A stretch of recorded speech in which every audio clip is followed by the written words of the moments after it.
করিতেছি মহান আল্লাহর নামে, যিনি পরম করুণাময় এবং অত্যন্ত দয়ালু। আমি আসলে প্রথমেই ক্ষমা চেয়ে নিচ্ছি। আমি শুধু এই প্রোগ্রামের জন্য গতকালকে রাতে 2টার সময় আসছি ঢাকায়। আবার আমার হবিগঞ্জে আজকে 4টার সময় আরেকটা প্রোগ্রাম আমাকে থাকতেই হবে। এই জন্য আমি আবার এখান থেকে প্রোগ্রাম, যেহেতু দুর্নীতির বিষয়ে আমার কাছে মনে হয়েছে যে এটাতে যদি আমি না থাকি তাইলে হয়তো আমার যে কাজকর্ম এটার প্রতি আমার ইন্টেনশন শো হয় না। এই জন্য আমি এসে আপনাদের কাছ থেকে ছুটি নিয়ে আবার সিলেটের উদ্দেশ্যে, হবিগঞ্জের উদ্দেশ্যে চলে যাব। আমি এখানে যে দুর্নীতির বিরুদ্ধে একটি প্রোগ্রাম, আমি কিন্তু বেশিরভাগ মানুষ যারা আমাকে ডেকে এনেছেন, দাওয়াত দিয়েছেন, আমি কাউকেই চিনি না, কিন্তু একজনকে চিনি, যার কারণে এই প্রোগ্রামে আমি আসছি। এটা হচ্ছে কি, দুর্নীতিকে চিনি। আমার কাছে মনে হয়েছে যে তিনি আমার, যার কারণে আমি আসছি, তিনি দুর্নীতি, তিনি আমার বাবারও শত্রু ছিলেন, আমারও শত্রু এবং আমার ছেলে মেয়ের জন্য শত্রু। তো উনাকে পরাভূত করার জন্য আমাকে যে যে জায়গায় ডাকবেন, অথবা না ডাকলেও আমি যদি জানি, আমি যাব, যতটুকু পারি, যতই মাইনরিটি হোক এই সংখ্যার দিক থেকে, তাদের সাথে থাকাটা আমার নৈতিক দায়িত্বের মধ্যে পড়ে।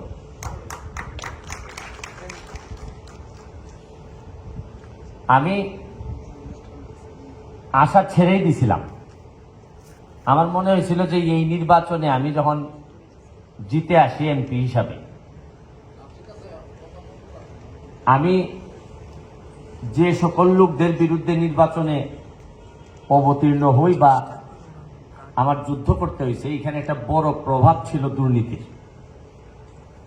আমাকে শুধু যোগ্যতার জুড়ে আসতে দেয়া হয়নি, আমাকে অনেক কষ্ট করতে হয়েছে। যারা দুর্নীতিতে সিস্টেমের কারণে আবদ্ধ, তারা আমাকে আসতে দিতে চাননি।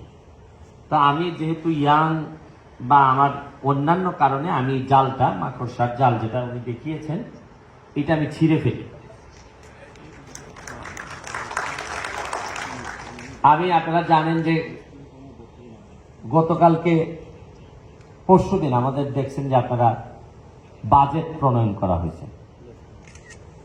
তো একটা কথা আপনাদেরকে না বললেই নয়, আমি যেহেতু এমপি, আমার তো গ্রামে যেতে হয়, বা এমপি হওয়ার আগেও আমি গ্রামে যেতাম, গ্রামের বিচারে থাকতাম বেশিরভাগ সময়।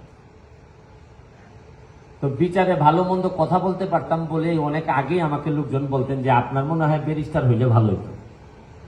কিন্তু কি কপাল আমার, শেষ পর্যন্ত ব্যারিস্টারই হয়ে গেছি আমি। তখন আমি ঢাকা ইউনিভার্সিটিতে BBA তে পড়াশোনা করতাম। তা আমাদের এখানে গ্রামে রেপ হয়। রেপ হওয়ার পর বাবা মা যখন জানেন, তখন মেয়েকে বলেন যে আর যন্ত্রণা বাড়ায় লাভ নেই, বাইরের মানুষ যেহেতু শুনে নাই, এইটা নিয়ে আর মামলা এগুলা করার দরকার নাই, আপাতত চুপ থাকো। যত চুপ থাকবার, যত মানুষ কম জানবে, তাতে আগামীবার তোমার বিয়েটা ভালো হবে। এটা একটা সংস্কৃতি চালু আছে যে ধর্ষণের কথা বলে আবার সম্মান হানির দরকার নেই। এটা বলার কারণ কি জানেন? আমি ভাবছিলাম যে গ্রামেই বুঝি এইসব হয়, এখন দেখি আমাদের বাজেট ওই রকম হয়। কিরকম? যে বাজেটটা দেওয়ার আগে প্রতিবারই অর্থনীতি ধর্ষিত হয়। ধর্ষিত হওয়ার পর বাজেটটা এমন ভাবে সেট করা হয় যে আগের কথা বাদ দাও, নতুন বিয়ের চিন্তা করে সামনের দিকে আগাও। নাইলে দেখবেন বৈধ আয়ের উপর কর 30%, আর অবৈধ বা কালো যেটা বলে, এইটা বৈধ করলে কর দিতে হবে 15%। এটা মানে কি? এটা খালি কিন্তু এই সরকারের আমলে বা এই আমলে না, এটা প্রতিবারই দেখবেন। এর মানে হচ্ছে গিয়ে আপনাকে ইনডাইরেক্টলি বলা হচ্ছে আপনি বৈধটা দেওয়ার দরকার নাই, আগামীবারে কালো হিসাবে রেখে দেন, 15% দিতে পারবেন।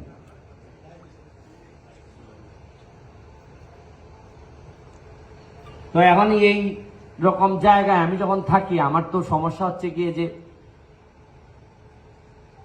আমার ভয়টা একটু কম, আর সবচেয়ে বড় কম যেটা, এটা হচ্ছে হারানোর ভয় কম। হারানোর বিষয়টা আমার মধ্যে নাই। ধরেন কোনো জমি জমা নাই, ঢাকা শহরে কোনো ফ্ল্যাট নাই, আমার কোনো ফ্ল্যাটও নাই।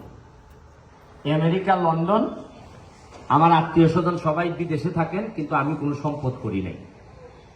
এবং আমি কথা দিছি যে আগামী যে 4.5 বছর আমি আরো এমপি আছি, যদি স্বাভাবিক থাকে সব। আমি সীতার যেভাবে অগ্নি পরীক্ষা হয়েছিল চরিত্রের, আমি খেয়াল করে দেখলাম যে আমি ব্যারিস্টার হিসেবে বৈধ ইনকাম দিয়েও যদি এখন ফ্ল্যাট কিনি, তাইলে বহু লোক প্রশ্ন তুলবে ওই যে এমপি হওয়ার পর। এই জন্য আমি সিদ্ধান্ত নিছি, আমি এবং আমার পরিবার এই বাকি 4.5 বছর বা যতদিন এমপি থাকবো, আমরা কোনো সম্পদের মালিক হব না। আর আরেকটা জিনিস কি জানেন, যে বয়সে আমি শুনছি, ওই আমার স্যার, হাইকোর্টের স্যার যিনি আমারে নিয়ে আসছেন, আমার সিনিয়র এখানে বসা আছেন, উনি আমারে বলতেন যে ইয়াং বয়সের ইবাদত নাকি খুবই ফজিলত বেশি এবং এটা কবুল হওয়ার সম্ভাবনা বেশি। তো এই ইবাদতের মতোই দেখবেন, দুর্নীতির বিরুদ্ধে কথা বলার জন্য যে বয়সে কথা বললে দুর্নীতির বিরুদ্ধে আমল করা যায়, ওই সময়ে কথা মানুষ কম বলে, বরং যে বয়সে কথা বললে ফজিলত কম, এই বয়সে বেশিরভাগ মানুষ দুর্নীতির বিরুদ্ধে কথা বলে। ধরেন আমি এখন ইয়াং মানুষ, আমরা তো এখানে বলি যে আরে আর একটু বয়স হোক, এই সময় নামাজ টামাজ পড়বো না। ইয়াং বয়সে আমাদের আগ্রহটা কম থাকে। আপনি দেখবেন যে দুর্নীতির বিরুদ্ধে কথা বলার জন্য যারা বলেন, তারা একটু জীবন সায়ান্নে চলে আসছেন। তারা হয়তো কোনো কারণে আগে পারেননি বা পেরে উঠেননি, এমন সময় আসছেন তখন তাদের ধার অত বেশি থাকে না। আর যারা দুর্নীতিবাজ হন, তাদের মিশন, তাদের টার্গেট এত পুঙ্খানুপুঙ্খ থাকে, দেখবেন সিংহ যেভাবে ধাপ করে গিয়ে গলায় কামড় দিয়ে ধরে, ঠিক এইভাবে দুর্নীতিবাজরা আমাদেরকে, যারা আমরা মনে করি দুর্নীতি করি না, তাদেরকে ধরে। এই জন্য আমরা কুলায় উঠতে পারি না। আমি 4.5 মাস হয়েছে আমি এমপি হয়েছি। আমি আগে জানতাম না যে এমপি হইলে কি আরাম। আমি জানতাম যে এমপি হইলে কাজ করতে হবে। আমি খেয়াল করে দেখলাম শুধু 4 মাসে আমার কাছে যে সুবিধা আসছে, এর মধ্যে দেখছেন না আপনারা, ওই যে আমার নানা ঈদের সময় সালামি দিতেন, তো সালামি দিলে এই সময় ছোট 20 টাকা দিতেন। তাই আমি বলতাম না না না না, কারণ আমার মা শিখাই দিয়েছেন যে কেউ দিলে এগুলা সহজেই নিতে হয় না, একটু বলতে হয় না না না না, কি দরকার কি দরকার, এগুলো বলতে হয়। কিন্তু হাতটা আবার খোলা রাখতাম যে যাতে দিয়ে দেয় না না। তো আমি এই 4.5 মাসে ওই আমার নানার কাছ থেকে যেভাবে আমি সালামি নিতাম, কতটা শক্তিশালী করা হয়েছে এমপিদেরকে, যে ঠিক যদি হাতটা আমি খোলা রাখতাম তাহলে প্রায় 5 কোটি টাকার মতো পাইতাম। এটা কিন্তু সালামের কথা বলতেছি, জোর করে নেয়া না কিন্তু। আর যদি জোর করতাম না রে, তাহলে তো নানার সম্পত্তি নিতে পারতাম। আমি আশা করি আপনাদেরকে বুঝাইতে পারতেছি যে আসলে নানারে জোরাজুরি করলে কতটুকু পাইতাম। তা আমার এলাকায় যেহেতু আমি এই নানার কাছ থেকে নেই না সালামি, মাত্র 4.5 মাসেই একটা ব্যাপক ডেভেলপমেন্ট ধরা দিছে। আপনি আমার আর 1 বছর পর যদি আমার এলাকায় যান, হয়তো আপনি এই মাধবপুর সোনারঘাটে যদি যান, অনেকটুকু চিনতে পারবেন না। আমার একটা চ্যালেঞ্জ আছে যে আপনি আমার এলাকায় গেলে কিছুটা সন্দেহ করবেন যে এটা কি আছে, বাংলাদেশে আছে কিনা। এটা এইরকম একটা চিন্তা ভাবনা আমার মধ্যে আছে। আমি আপনাদেরকে সন্তুষ্ট করতে চাই, স্যাটিসফাই করতে চাই এবং প্রমাণ করতে চাই যে দুর্নীতির ঊর্ধ্বে উঠে সততার জায়গাটুকু যদি রাখা যায় আর ঘাম দিয়ে যদি ভেজার অভ্যাস থাকে, প্রবণতা থাকে, তাইলে একটা এলাকার ইতিহাস বদলাই দেওয়া যায়।